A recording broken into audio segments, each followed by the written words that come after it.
Well, it's been incredibly busy, and it started with Thanksgiving, where we reached our peak numbers for any Thanksgiving, and we were overwhelmed with parking, but we were able to meet all the demand and get everybody there and back home safely. Okay, we know we've had a lot of wins at the airport this year. What do you think is the biggest win you had in 2024 here? I think the biggest win are just the projects that we have here and being able to bring last year's projects to fruition and move on to the next year, which will be starting with a new concourse. So we're looking forward to that. About $90 million. But in reality, we have it very well here. We have a great team here, and the team's everything, and that's the most important aspect that I like when coming to work every day, is working with such a great team. Well, something we like to do here at the airport is bring some of our local performers here during Christmas season, and you might be able to see some of them here in just a few minutes, but the children's choir is here, and we just like to wish everybody a festive holiday, and that's one of our ways of doing that.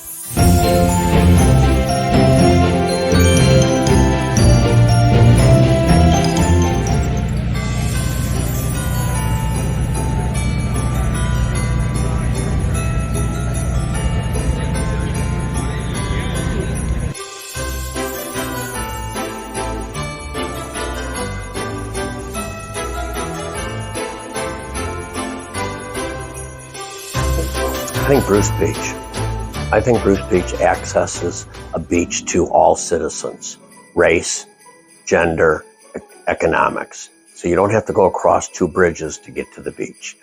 And I think that really opens up an area. It also celebrates the history, particularly of the African-American community. When you look at the history, it's an integrated playground. So I think Bruce Beach was really amazing. And that all came, from Civicon, which Mayor Reeves actually was involved with Bruce Beach. She's the one that walked the skate people through this organization and did the workshop.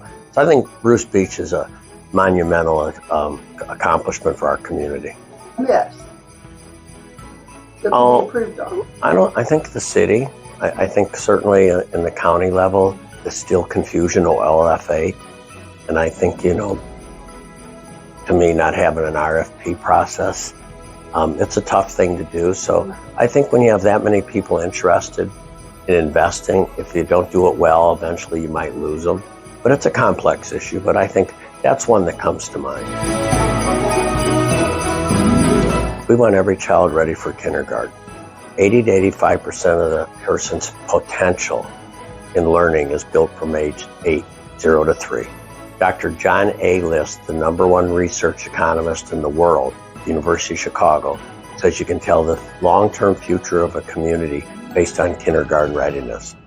We are at 50%. Now, we've moved up from 43, so we've making progress. But that means still 50% of our children going to kindergarten behind. That's very difficult for teachers, and the children get disillusioned. They know they're not catching up. They fall farther behind. So I think kindergarten readiness would be the wish that I would give not only every child in Escambia County, every child in the world.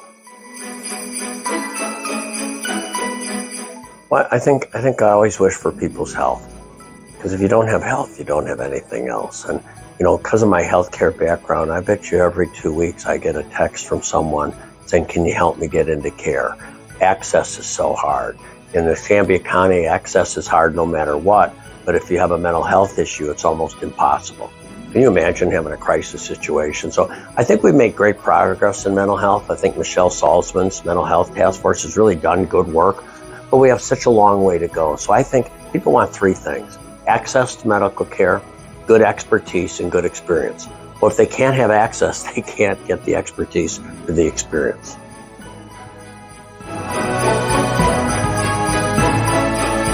Prediction, I forgot. Yes. Well, I got this from Rishi's family. Rishi's family, at Christmas, they call it grab bags.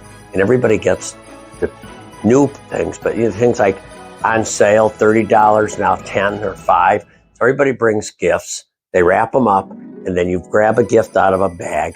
Then you look at it, sight unseen, and then you go out and you try to trade it. And you go sight unseen, and people just have a ball. And it's just wonderful seeing little children just love doing these grab bags. So I think it's our tradition is the whole grab bag tradition. Hello, Pensacola. 360 Marketing would love to wish you all a Merry Christmas and a Happy New Year and a prosperous 2025.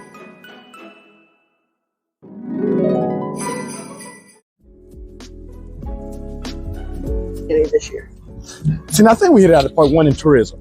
I mean, tourism numbers have been increased. I think we hit it out the out the park with the Sun Belt basketball tournament. I mean, we brought people from all around the world, not around the world, but all across the Southeast with the Sun Belt basketball tournament here in Pensacola at the Bay Center to bring that type of excitement in basketball to Pensacola. We're known for football and baseball, but we hit it out the park with that.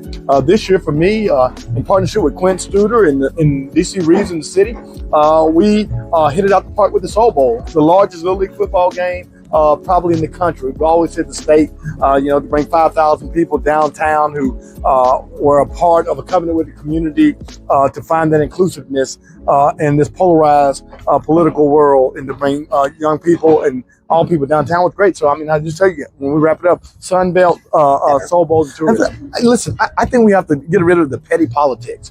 I think we have to recognize that it doesn't matter whether you're a Democrat or you're a Republican. I think it's very important that we stop trying to get you and stop trying to hurt people and to be mean. I think that we can improve on just relationships and understanding that we don't have to all agree on every single item, but we don't have to be mean to each other. And I think in this political climate that we live in, people think because you're mean, you're winning. I think that if you're humble and you're nice, you win. And so I think that we can improve on relationships and communications.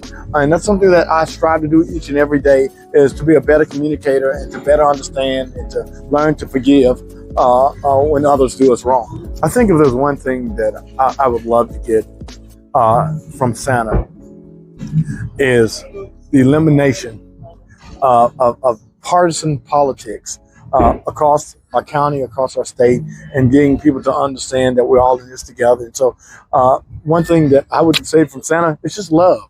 I mean, love one another and do it unto your neighbor as you would have them to do unto you. And so if Santa was giving me a gift, I would just want the gift of love that I could spread to all my community. I cherish every year since I was about 14 years old. Every year I've been able to give out Christmas toys to deserving children and be able to give out food to deserving seniors. And, I've continued that tradition of handing out toys, handing out turkeys, ham, food, feeding children. It's the greatest part of the year for me. As my father often said, it's more blessed to give than to receive. And I want the tradition to be able to continue to bless others as God has blessed me.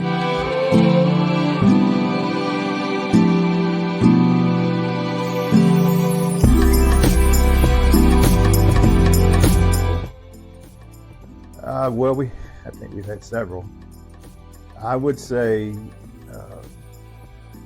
all of the grant money that we've been able to bring in and all the grant projects that we're putting out the door, from Restore grants to Arbor grants to Rebuild grants. I mean, we put out $100 million worth of projects. We probably brought in over $100 million worth of grant money. Wow. And tracking that and keeping up with it and continuing to chase those grants. I think that's a big initiative, continue to be a big initiative for us.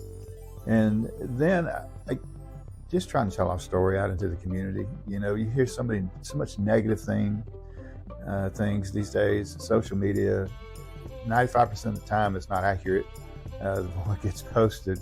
So doing a better job telling our story. I think we need to do a better job of that. And so that'll be an initiative, and just continue to drive the work. And tell our story. That's mainly it. Do your family, maybe growing up or with over the years, what's your family's holiday tradition? What is something that y'all do? Well, we get usually these days. It's you just sitting around reminiscing about memories and past Christmases. When we were kids, it was, or my kids were little. St. Anne's Roundup was still going and had the lights and all, and we would go on Christmas Eve and tour around, walk around, see the lights and drink hot chocolate and those things, and then we'd come back and have Christmas the next day, big Christmas meal. So all right, if If one last question, if Santa was to come and deliver a present to Escambia County, what would you like to have that present be? The selling of OLFH. Please, let's sell it. Good deal. All right.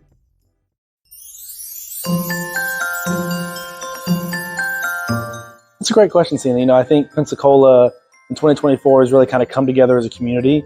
I think we're finally starting to see the growth that started, years ago with the changing government, and we're really starting to see, kind of what Pensacola become with the airport growth, American Magic, Hollis T. Williams, and then the great things that are going on in the county, finally getting some movement on OLF8 and those type of things. I think we're really, just starting to see kind of the growth and the opportunity of what Pensacola can become in the next 10 years. I think that's a good question. I think we got a lot of good things going in Pensacola. I just think, it's a conversation I've been having recently. I just hope people in Pensacola continue to think big. I think we've had a lot of success and we continue to have success, but I just hope we don't get stagnant and go back and just continue to think big and have big ideas going forward. This is the one I'm calling the economic development question, because everybody's pretty much said the same thing. And that is, if Santa could put something in its sled for 2025, what would you see and bring Pensacola? I would love for Pensacola to get something done. I would love to see a partnership with American Magic and some other companies, kind of some of that high-tech industry that we've been after for a while, kind of finally materialize and grow here in partnership with IHMC and other great partners we have, but really with American Magic coming here and opening in 2025, some of those high-tech partners coming in.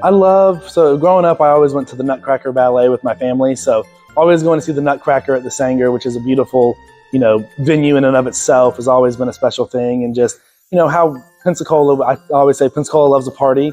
So just the great atmosphere and the environment and the holiday spirit in Pensacola is unrivaled anywhere else. 2025. It's been a great year in 2024, and I'm excited for what's going to happen in 2025, and wish everybody in Pensacola and Escambia County a Merry Christmas and a Happy New Year. And of course, doing the radio show, we were huge fans of Cowboy Mouth. And it wouldn't be Christmas if we didn't check in with Fred LeBlanc. Ken, thanks for checking in. How's it going? Things are good. Can't really complain. Can't really complain at all. We've just been busy, and we're taking a break for the holidays. And then we start up again. Cowboy Mouth starts up again at the end of January in San Diego on the 23rd. I love San Diego. Where are you playing at in San Diego? Belly Up. Yeah, cool. It's just we played there last January. We had a private party come up, and so we booked the Belly Up on a Sunday night, thinking there might be 20 or 30 people in there asking for free bird or something like that, and it was packed. It was sold out. It was great. It was like, okay, guess we don't have to play free bird tonight, guys. No free bird. No, because the San Diego is really cool. And because Pensacola is a Navy town, I have all these girlfriends that like married pilots, and I always have somebody in San Diego. I always have a close friend in San Diego anytime. So I love going there. Well, San Diego is just a great city. I mean, it has a vibe that's similar not only to Pensacola, but it also has a vibe that's very similar to New Orleans. It does. Old Town. That's very true. Both of those cities are basically their own towns. Let's talk about the year in retrospect. What do you think the theme of 2024 was for you guys? Holy crap, we survived. Well, no, Alternate Reality was on my Spotify rap for the year. Thank you very much. I appreciate that. Thank you.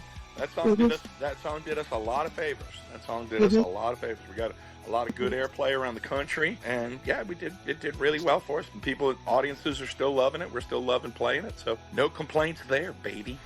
And what is your, if Santa could put something in his sled for the country, for everybody next year, what is your wish for 2025? If Santa could put anything in the sleigh for the country, for the world, it would be, honestly, peace. Yeah. Everybody's been messed with on so many different levels for so long. It would be nice to just have some peace, It would be cool. Without people pointing fingers, without people saying you're this or the other person saying you're that, everybody accusing everybody of this and that, everybody not getting along because of this difference or that difference. The thing about it is like underneath we all bleed red, no matter what your your sexual preference is, your skin color is, your economic line is. It's we all bleed red. We're all on this little planet. And we've been messed with by the people, the people at the top of the food chain for long enough. Let's just get some peace. Let's just get some peace.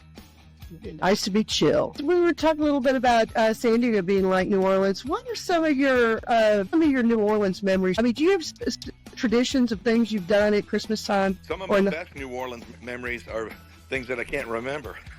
Yeah, of course. Look, I'm looking very forward to Mardi Gras because that's like a big deal for me. I just love it, and the band is probably going to end up playing there. The best New Orleans memories are the memories I haven't made yet. That sounds good. People always ask me, what's the best Cowboy Mouse show you've ever played? And I always say, the next one. The next one. Christmas, Happy New Year, God bless, and let's make 2025 one of the best years ever. Thank you for everything, Cena, and congratulations to the store. Please tell Tony and his wife Jan hello. I missed his birthday, so that makes me a terrible, terrible friend. But just tell him I said happy birthday and all that good stuff. And I'm looking forward to coming back to Pensacola in that area very, very, very, very, very soon. We just had a great, fun show at the Vinyl. Looking forward to coming back down there. Other than that, the name of the band is Cowboy Mouth. There you go.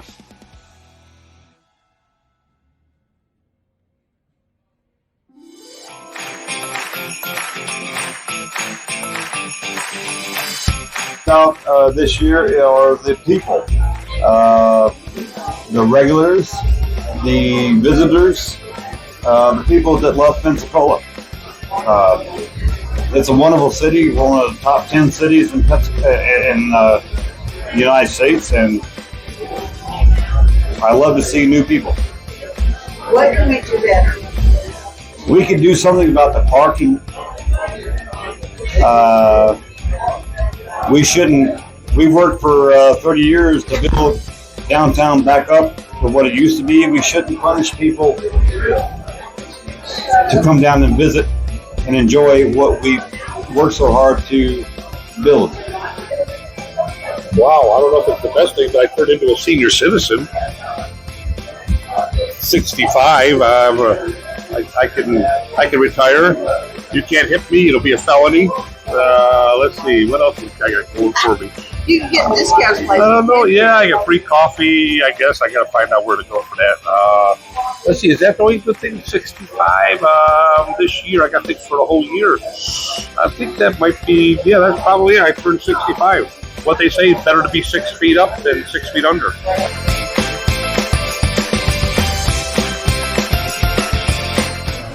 The sinkholes filled at Garden and Brinkus. And Brinkus and me. Those would be lovely. I'm a liberal Democrat, so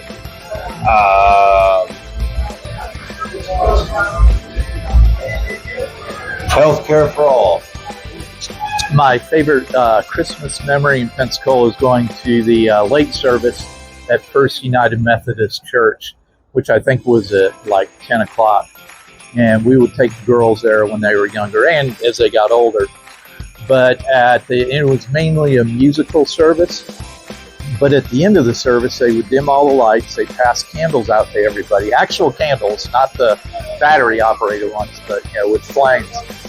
They dim all the lights, and then to close the service, we would sing Silent Night, a cappella. And then at the end of the song, nothing else was said. You just blew out the candles, and everybody just left the church.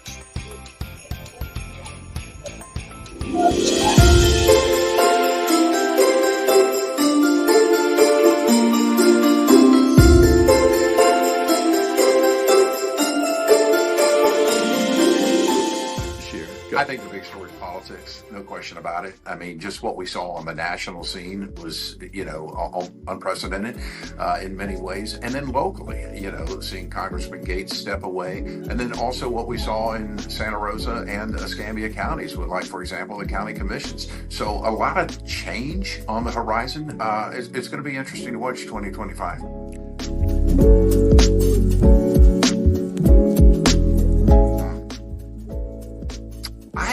say I would love to see us attract more larger companies into this area so that we can continue to keep the folks who grow up here in this area.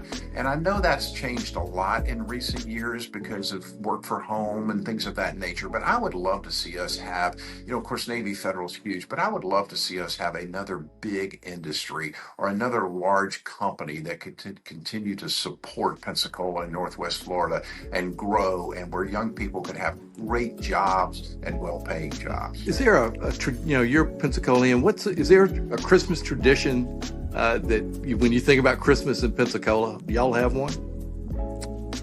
That's a great question. I did. I grew up in Pensacola, so I've always had, family here, and we've kind of done our thing. I think in recent years, we've kind of enjoyed doing, downtown, the Winterfest event.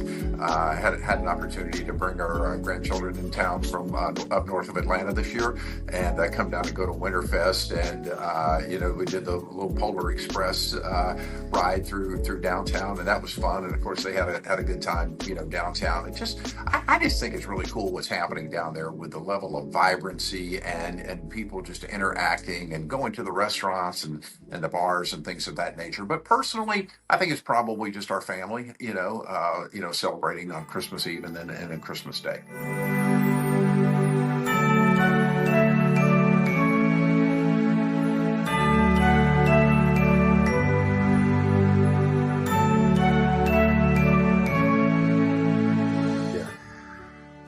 I feel like getting American Magic signed up and ready to go. I think that's going to be huge for us. A great Christmas present. As a matter of fact, some of the team members are going to be here on December 27th, back full time as permanent residents. So, good Christmas present for our community. All right, what's the biggest swing and a miss? Oh man, getting used to the things taking a little longer than they did in my private life. I would say maybe really not any one. I think it's just 2 years in, I'm getting acclimated, not by inaction but things just don't move as quickly and as nimble as when you own your own business. And so probably some delays, I would say, in things not getting done as time, red light cameras or motor lodge, some things that are great, but take a little longer than I hoped. So if Santa were to make a stop at City Hall, what would be the one big present you'd like to see Santa make? Well, hopefully he'd appreciate all the new council chambers and the second floor of Hagler Mason when he came down whatever chimney that it is. But what I feel like he would feel like we're joyous in that our employee engagement scores are up. I feel like we tried to create a great place to work, a financially competitive place to work. And so hopefully we would be on the good list. No coal for us. I think we wouldn't be on the naughty list. All right, good. Yeah, I would say I do remember because my mom worked at the Waterfront Mission. We would serve Christmas right where the brew-through was. We would serve Christmas dinner or Christmas lunch every Christmas Day with her. And then to me, we were always a real tree family. So going to pick out the real tree, not like Clark Griswold, but like the more tame version. Going to Bailey's and getting a tree. That was always a great memory for me. Is going to have that experience of picking out our tree.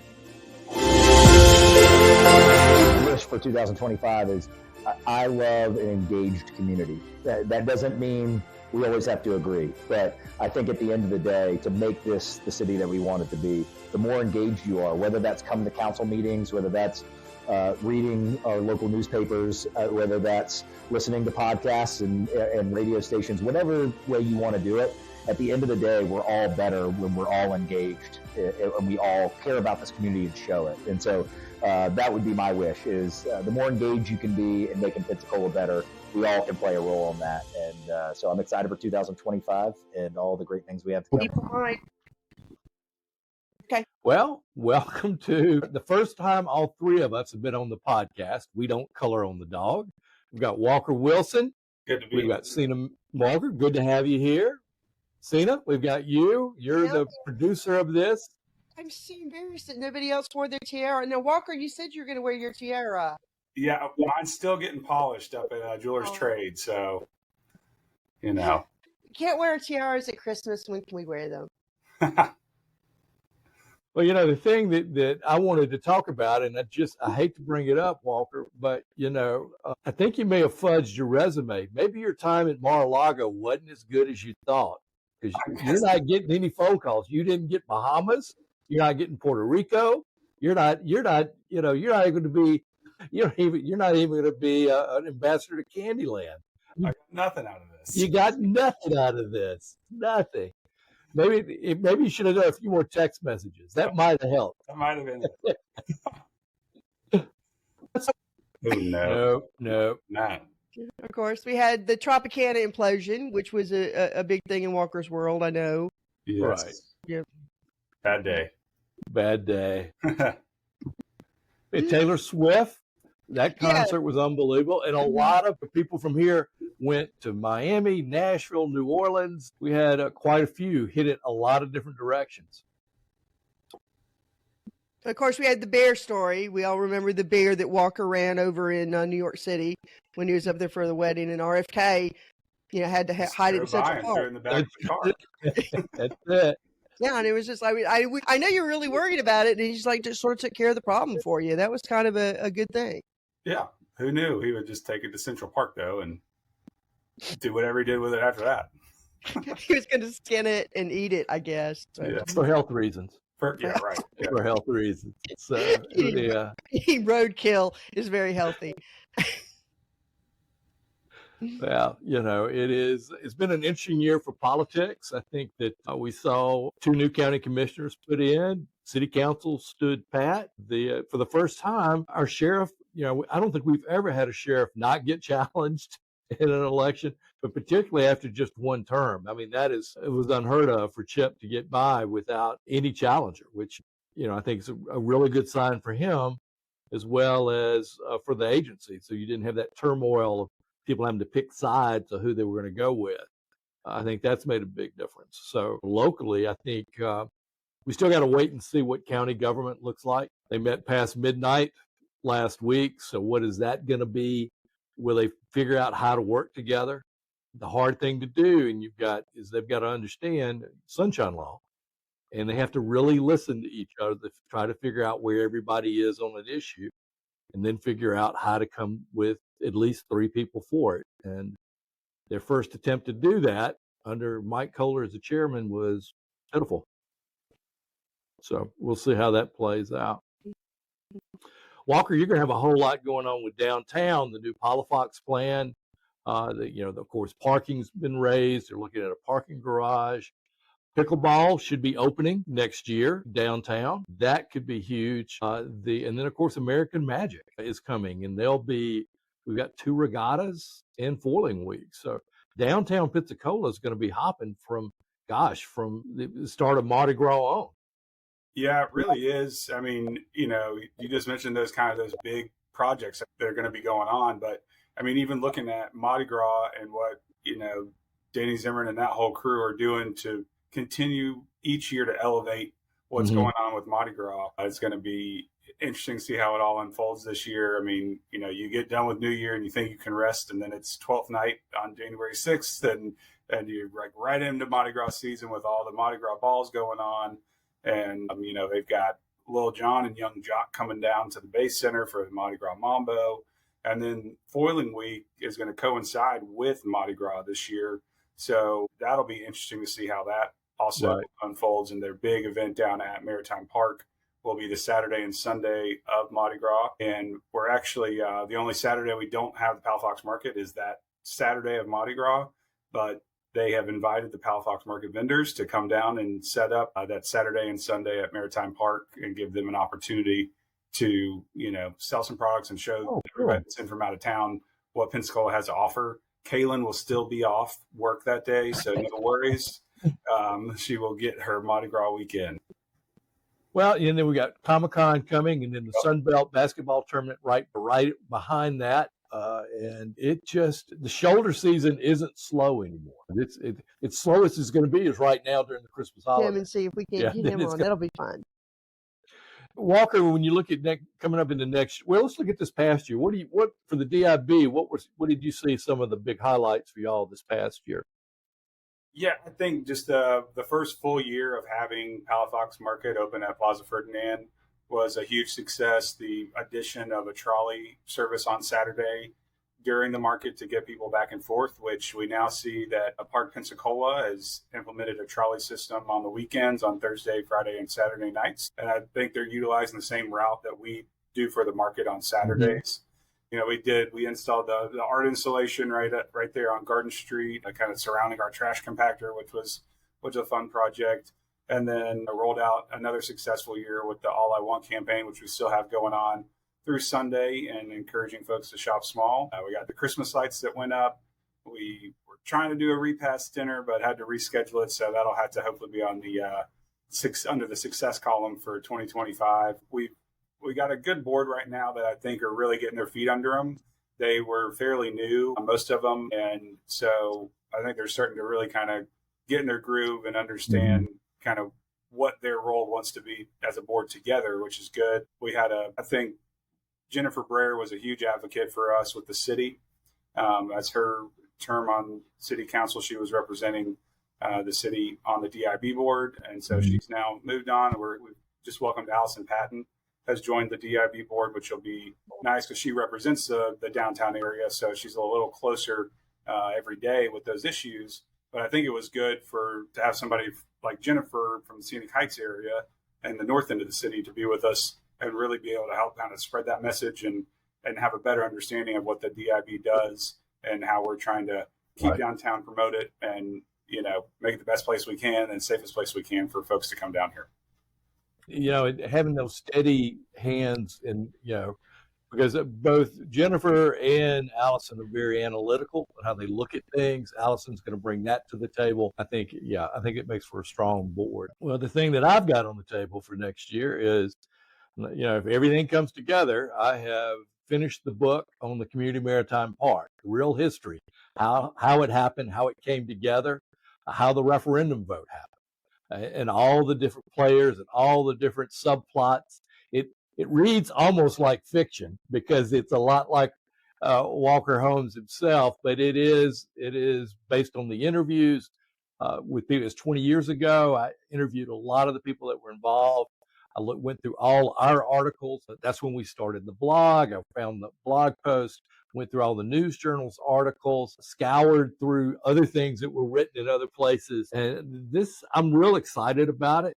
I think that once we add the photos and some of the pieces to it, I think it's going to be something that it's going to be the history, the retelling of it.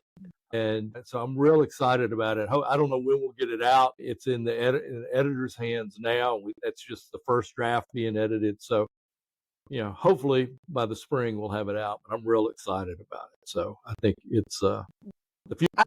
Let me Walker, these are the questions that I've asked everybody. So I'm going to ask you and Rick too. What was our great win this year? Oh, man. Well, you know, I've been saying American Magic, but we hadn't quite, you know, we've got to get them here and get the headquarters. What may be the longest, the thing is getting our Pensacola Bay and Perdido Bay estuary system on the National Registry. I think that could be huge for us, in that it opens up federal dollars. It gets us just so much more we can do and really take care of our waterways. So I think with Matt Posner and Grover Robinson had a big hand in it, Escambia County helped. It's a quiet story now, but it's going to have some legs to it. And I think just from a city's perspective, I think those two things are absolutely huge. But I think just seeing the city government, the council members and the mayor working together in a cohesive manner. And of course, there's not going to be agreements 100% of the time, but it does seem like they've got a good team in place over there to really move the vision of what they've got for this city forward. And I think they've got the support of the citizens for the large majority of. And I think you see that when you get 2 council members reelected into office or 3 I guess 3 council members reelected into office, that there's really this cohesiveness. The citizens like what's going on with the city. And so I think that's a huge positive, even though we're not going to agree all the time, but at least we're moving in the right direction. Right. Okay, if Santa could put one thing in his sled for Pensacola, what would you like to see him bring us for 2025?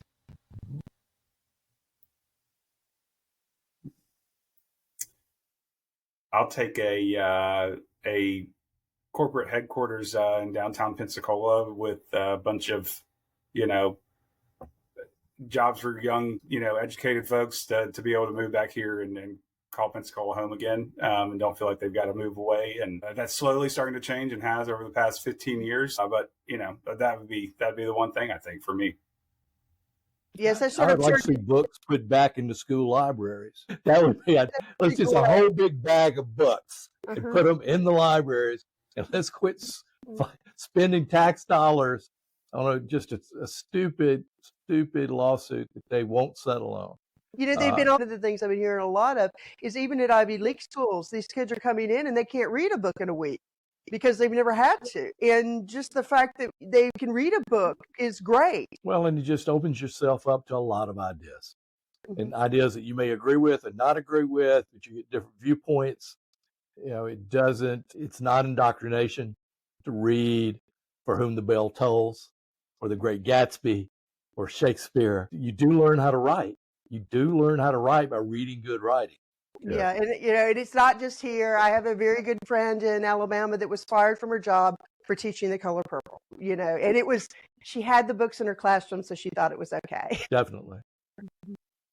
Okay, and the last one was growing up in Pensacola. What are some of the traditions or memories from when you were a kid that you always think about and you always remember? It could be about Pensacola or just in general. One thing I can always remember is I went to Scenic Heights Elementary School.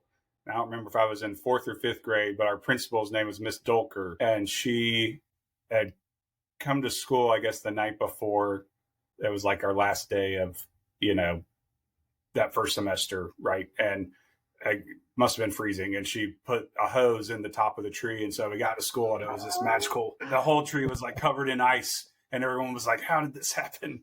And then slowly throughout the day, it came out that it was our principal that had climbed down the ladder and had left the water on all night so that the tree would be made of ice when we got to school the next podcast day. era. And thank you, everybody, for watching. Now, I know Walker's cousins are watching because they're going to watch anything he does. So if you're a cousin of Walker's, or even if you're like a play cousin, you just want to be one of Walker's cousins. If you just dream about being one of Walker's cousins, I want you to go right now and leave us a comment at the bottom, but also subscribe because you're helping us bring more content and get more interviews and do that. So we really appreciate if you would subscribe to the show and give us a little like there for Christmas. All we want for Christmas is a subscription and a like. So we appreciate you. Well, Sina, thank you for putting this together and doing this show. It's been fun. We'll have to figure out how to do this again. We'll get better at it each time we do it, but I thought this was great. Well, it looks like we're going to have a studio. So yeah, just wait. That's what that Santa's bringing us for the new year. So all right. Just wait. All right. Well, everybody have a great holiday. Merry Christmas. Merry Christmas.